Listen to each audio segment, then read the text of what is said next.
தமிழக வெற்றிக் கழக தலைவர் விஜய் அவர்களினுடைய கடந்த சனிக்கிழமை நடந்த கரூர் பரப்புரையில் ஏற்பட்ட கூட்ட நெரிசலில் சிக்கி 41 பேர் இறந்திருக்கிறார்கள். இது குறித்து முதல் முறையாக தனது கருத்தையும் தனது ஆதங்கத்தையும் தனதுடைய வேதனையும் வெளிப்படுத்தியிருக்கிறார் வெற்றிக் கழகத்தின் தலைவர் விஜய் அவர்கள். இது குறித்து பாஜகவின் முன்னாள் மாநில தலைவர் முன்னாள் ஆளுநர் டாக்டர் தமிழிசை சவுந்தரராஜன் நம்மிடையே பேச இருக்கிறார். எப்படி பாக்குறீங்க, ஒரு அரசியல் கட்சி தலைவரா ஒரு மிகப்பெரிய நெருக்கடி, இதுவரையும் இருக்கக்கூடிய அரசியல் தலைவர்களையே ஒரு உச்சகட்ட நெருக்கடி, ஒரு 41 பேருடைய உயிரை அந்த பொதுக்கூட்டம் அந்த மக்கள் சந்திப்பு வாங்கியிருக்கு. இப்போ விஜயோட ரியாக்ஷன் எப்படி பாருங்க? இல்ல, முதல்ல இன்னுமே எனக்கு அந்த ஓலம் ஒலித்து கொண்டு இருக்கிறது. எனக்கு என்னால கொஞ்சம் கூட தாங்கிக் கொள்ளவே முடியாத ஒரு சூழ்நிலை. ஆனா இந்த சூழ்நிலை ஏன் ஏற்பட்டது? அவரோட நம்ம எல்லாருமே சொல்லிக் கொண்டிருந்தோம், சனிக்கிழமைனா நிறைய கூட்டம் வரும் அப்படின்னு சொல்லிட்டு. 10,000க்கு தான் அவங்க அனுமதி கொடுத்தாங்க, ஆனா 30,000 பேர் வந்துட்டாங்க அப்படின்னு காவல்துறை தரப்புல சொல்றாங்க. நான் நிர்வாகத்தில் இருந்ததுனால சொல்றேன், கூட்டம் நடத்துபவர்கள் எதை வேணுமானாலும் அவங்க சொல்லலாம். ஆனா காவல்துறையின் கடமை, எங்க இருந்தெல்லாம் மக்கள் வர ஆரம்பிக்கிறாங்க, நம்ம நினைச்சதை விட இங்க அதிகமா கூட்டம் வருமா, கூட்டம் வந்தா நம்ம போர்க்கால அடிப்படையில் என்ன மாதிரி நடவடிக்கை எடுக்க போறோம். அதனால ஏதோ ஒரு அரசியல் கட்சி கேட்டது, கூட்டம் வந்தா அது அவங்களோட பொறுப்பு, அதுல உயிர் பலி வந்ததுன்னா நாங்க பொறுப்பு இல்லைன்ற நிலைமையில அரசாங்கம் இருக்கக்கூடாது என்பது எனது கருத்து. தடுக்கப்பட்டிருக்க வேண்டிய மரணங்கள் என்பது எனது அழுத்தமான கருத்து. ஏன்னா இன்னைக்கு பாத்தீங்கன்னா ஒரு 8 மணி வரைக்கும் பெரிதா எல்லாமே ஒரு சராசரியா தான் போய்கொண்டிருந்தது. திடீர்னு சில சந்தேகங்களை எழுப்புகிறார்கள். மின்சாரம் தடைப்பட்டதா, இல்லை என்றால் மரத்தில் இருந்து கீழே வந்தாங்களா, இல்ல லத்தி சார்ஜ் நடந்ததா. இன்னைக்கு பாஜக குழுவுல சில பேர் சொல்லும்போது கத்தி மாதிரி சில பேர்லாம் வச்சிருந்தாங்க அப்படின்னு சொல்றாங்க. சோ இதுல செருப்பை தூக்கி விஜய் மேல போட்டாங்கன்னா அப்பனா விஜயோட ரசிகர்கள் மட்டுமே இருந்திருந்தா செருப்பு மேல தூக்கி வீசியிருப்பாங்களா? இவ்வளவு கேள்விகள் இதில் வருகிறது. யாருமே நம்மளுக்கு எல்லாருமே மனவேதனையோடு மக்களோடு நாங்கள் நிக்கிறோம். அதனால்தான் எங்களது பாரத பிரதமர் நேரடியாக செய்தியை நிதி அமைச்சர்கிட்ட சொல்லி அனுப்பினார்கள். முதல் நாளே மாநில தலைவர் நான் உட்பட அங்கே சென்றோம். இன்று எங்களது குழு வந்திருக்கிறது.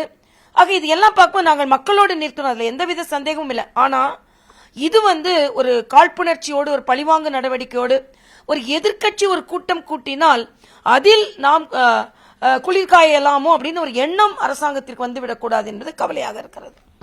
விஜயோடைய ரியாக்ஷன், அவர் சொல்றாரு, நான் இங்கே தான் இருப்பேன், என் கட்சிக்காரர்களை நீங்க கைது பண்ணாதீங்க, நான் இங்கே தான் இருக்கேன், என்ன வேணா நீங்க கைது பண்ணுங்க அப்படின்ற ஒரு ஓப்பன் ஸ்டேட்மெண்ட் கொடுக்குறாரு.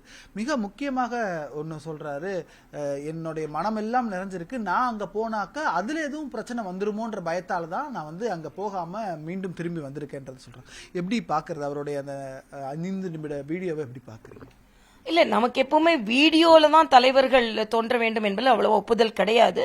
ஆனா இன்னைக்கு நீதிபதியே சொல்லியிருக்க மாதிரி நடிகர்கள் மற்ற தலைவர்களோடு ஒப்பிட முடியாது. அவங்க வந்த உடனே அவங்களோட ரசிகர்கள் ஒரு மிகுந்த ஆர்வத்தோடு வெறித்தனமா வருவாங்க. அதே மாதிரி இன்னைக்கு இத மாதிரி ஒரு இக்கட்டான சூழ்நிலையில அவங்க எப்படி இந்த சூழ்நிலையை எதிர்கொள்வது என்ற ஒரு சமாளிக்கும் திறமை இல்லாம இருக்கலாம்.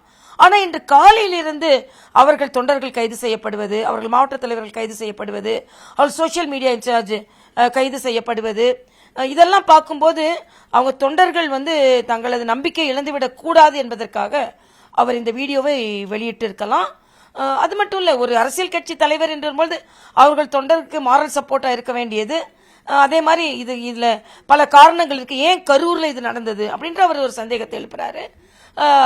முதலமைச்சர்கிட்ட என் தொண்டர்களை நீங்க பழி போடாதுங்க, நான் இருக்கிறேன் அப்படின்னு சொல்றாரு. இதெல்லாம் ஒரு அரசியல் கட்சி தலைவர் வெளியிடக்கூடிய ஒரு வெளிப்பாடு தான். அவர் ஏற்கனவே திரைப்படத்துறையில இருந்ததுனால அது ஒரு திரைப்பட டச்சோட இருக்குது அப்படின்னு நான் நினைக்கிறேன்.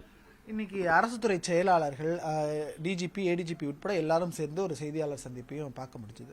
அந்த செய்தியாளர் சந்திப்புல சொல்றாங்க, கூட்டத்தை கட்டுப்படுத்த முடியல, ஏன்னா ரசிகர்கள்ன்றதுனால அந்த இடத்த விட்டு களைய முடியாம இருந்தது, அவங்க மேல நாங்க தடி எடுத்து நடத்தல, மின்சாரம் துண்டிக்கப்படல, அதே போல அவங்களோட எக்ஸ்பிளனேஷன்ஸ் எல்லாமே கொடுத்திருக்கிறாங்க, இடம் தேர்வுல இருந்து எல்லாமே தாவேகாவினுடைய முடிவின் அடிப்படையில் தான் கொடுத்திருக்குன்னாங்க. நீங்க அதை எப்படி ஒப்பிட்டு பாக்குறீங்க? கூட்டம் கணக்கீடு வரையும் சொல்றாங்க. இல்ல, தமிழக அரசுல எங்கோ கூட்டத்தை நிர்வகிக்கிறதுல திறமையின்மை தெரிகிறது. அன்னைக்கு விஜய் நம்ம வானூர்தி சாகச நிகழ்ச்சியில விஜய் வரல. அந்த நிகழ்ச்சியில முதலமைச்சரே கூட தான் அங்க இருந்தாங்க. அங்க 5 பேர் ஸ்டாம்பீட்ல இறந்து போனாங்க. அப்பவே நாம எல்லாம் வருத்தத்தை தெரிவித்தோம். ஆக இவங்கள்ட்ட எங்கேயும் வந்து கிரவுட் மேனேஜ்மெண்ட்ல ப்ராப்ளம் இருக்கு. இன்னொன்று, எதிர்கட்சிக்கும் ஆளும் கட்சிக்கும் மனப்பான்மை இவர்களிடம் வேற்றுமையாக இருக்கிறது. ஆளும் கட்சிக்கு எடுத்துக்கொள்ளுகின்ற எச்சரிக்கையும் ஆளுங்கட்சிக்கு எடுத்துக்கொள்ளுகின்ற கொடுக்கின்ற பாதுகாப்பையும் எதிர்கட்சிகளுக்கு இவர்கள் கொடுக்கவில்லை என்பதே இன்றைக்கு இல்ல, நாங்க போராட்டத்திற்கு அனுமதி கேட்கிற காலத்துல இருந்து இந்த நிலை இருக்குது. உதாரணத்திற்கு அண்ணா யூனிவர்சிட்டி கேஸ்ல நாங்க போகும்போது ஒரு வார்த்தை கூட பேச விடாம எந்த காவல்துறை எனக்கு வணக்கம் சொல்லி கொண்டிருந்ததோ எல்ஜியா இருக்கும்போது அதே காவல்துறை என்னை சுற்றி என்னை வேன்ல ஏத்துறதுல மிக கவனமா இருந்தாங்க. ஆக நீங்க அதே நாள்ல மதிமுகவுக்கு பர்மிஷன் கிடைச்சது, விசிகேக்கு பர்மிஷன் கிடைச்சது, காங்கிரஸுக்கு பர்மிஷன் கிடைச்சது. சோ முதலில் இருந்தே இந்த பயஸ்ட் ஆக்டிவிட்டின்னு சொல்லுவோம் இல்லையா, இது தொடர்ந்து நடந்து கொண்டே இருக்கிறது. அது விஜய் மாதிரி ஒருவங்க வரும்பொழுது, ஒரு கூட்டம் வரும்பொழுது அதுல வந்து கூட்டம் வந்தா எனக்கு என்ன, கூட்டம் வந்துட்டா விஜய் வந்தா கூட்டம் வந்தது, அதனால பல உயிரிழப்புகள் நடந்தது, இது ஏதோ கவர்மெண்ட்ல கூட்டம் வந்தா நாம ஒன்னும் கட்டுப்படுத்த முடியாதுன்னு சொல்றது சரியில்லை. நான் நிர்வாகத்துல இருந்திருக்கேன். ஒரு 10,000 நீங்க எதிர்பார்க்கலாம்.